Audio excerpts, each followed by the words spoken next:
Uy! Anak ng kamote ko.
Uy! Anak ng kamote ko.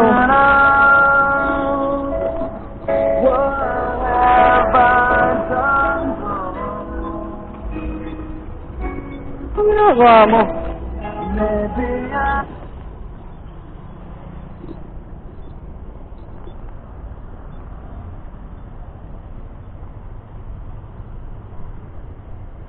Nakatulog kayo, ma'am?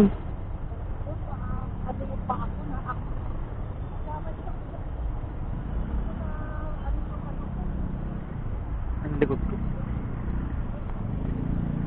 Okay lang ngayon, okay lang.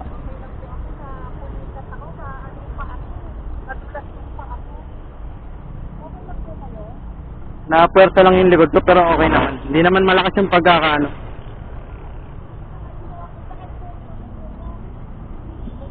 Wala ba ang ano sa inyo? Patay ka na. Check. Okay lang, ma'am. Check ko lang yung motor kung may ano, may pasahero. Basta okay ka lang, boss?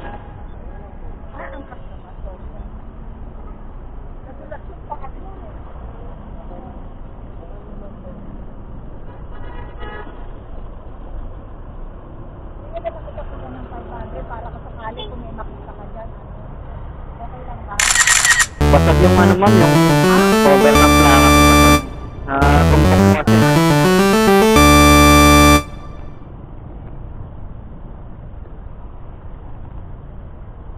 Pero okay lang, i-book na lang kita. Okay lang.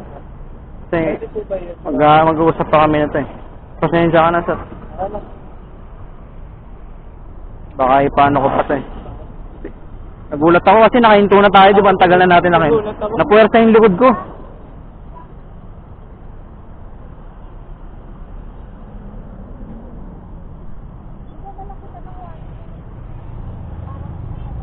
Check ko muna, ma'am, baka kasi may ano pa yung tapalodo kasi hindi ko alam presyo nun eh, baka na-damage mo eh.